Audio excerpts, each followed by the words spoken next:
have Neeshan back. Neeshan Balton is the Executive Director of the Ahmed Kathrada Foundation, just talking to us about this lucrative Tottenham Hotspurs deal and SA Tourism deal of almost 1 billion rand in order to promote tourism in South Africa.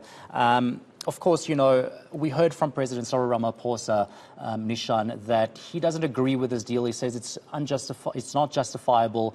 And is that a sentiment that you also share?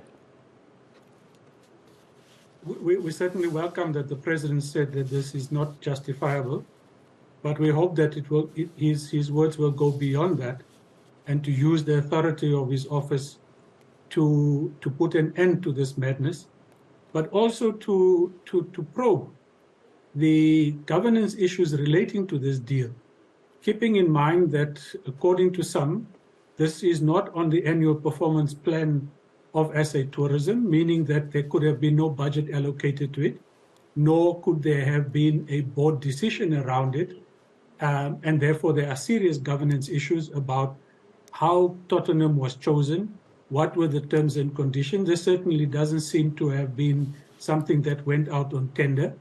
And therefore, you are dealing with a set of issues that takes you back to digital vibes. It takes you back to all of the issues around the tender irregularities that we saw during COVID.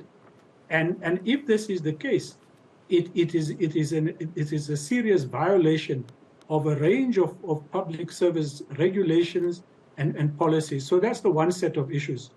I think the second set of issues is whether we actually need this, whether the UK market is the target market for tourism, and whether this is the most effective way of doing it. Certainly the SA Tourism Council seems to say that this is wrong, and that our tourism budget, if we want to attract tourists, must actually be towards India and China, because those are the growth markets for this particular country. But I think lastly, as most people are pointing out, if you bring tourists here and it's a country that's ridden with crime, with bad roads, with load shedding, collapsing public infrastructure, as Songezo Zibi says today, then this deal with an expensive deal with an English club won't solve the issues that will attract tourists to this country. Comparisons to Rwanda, I think, are incorrect. South Africa and Rwanda and their tourism needs and brand identity are totally off the mark. So I'm happy the President has come to this conclusion, but I hope that he will assert his authority now and put an end to it. Neeshan, you mentioned digital vibes, you know, comparing this maybe to something like the digital vibes corruption, but we need to know maybe exactly specifics why you would say something like that, tender irregularities, all of that.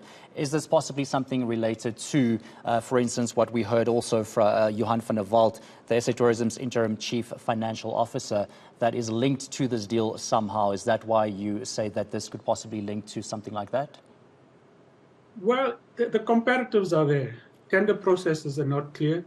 People associated with the entity are themselves alleged to be benefiting from it, and seems to have a foot in SA Tourism as well as in the company that supposedly is facilitating this deal. And you've seen that model in so many other instances of corruption in this country, that the last one being Digital Vibes, and I'm sure there are many others that have followed a similar pattern. So in all of this, I think what we're saying is the governance issues here around this deal certainly don't seem to have been, it seems to be sticking to the script as required by the PFMAA and other government regulations and requirements. Yeah. Some would also argue, you know, or ask the question, is SA Tourism obligated to go through government when it comes to deals like these? No, SA Tourism, as I understand it, would be a standalone entity. It would have a set of delegated functions, but that doesn't mean that it is not above scrutiny as it has come under at this particular point in time. SA Tourism would get its budget from the national budget that essentially comes from the South African taxpayers, and therefore needs to be accountable to them as any other institution of government would necessarily have to be as well.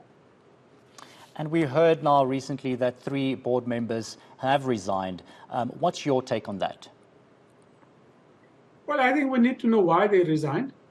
And if I'm right, they would have resigned because they don't agree with this particular deal. And the fact that it might not have gone, they might not have been involved in the decision-making processes that I've alluded to.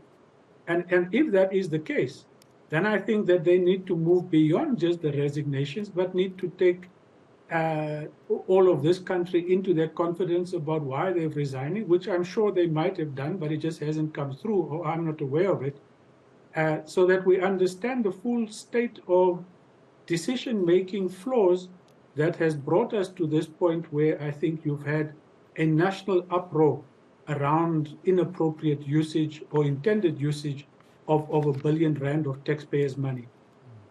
Thank you so much. That was Neeshan Balton, Executive Director of the Ahmed Kathrada Foundation, just giving us his views and opinions there about this lucrative deal that SA Tourism and Tottenham Hotspurs have gone under. So it will be quite interesting to see what the new developments are, but we will be keeping you posted with this story, particularly here on eNCA, so do stay with us.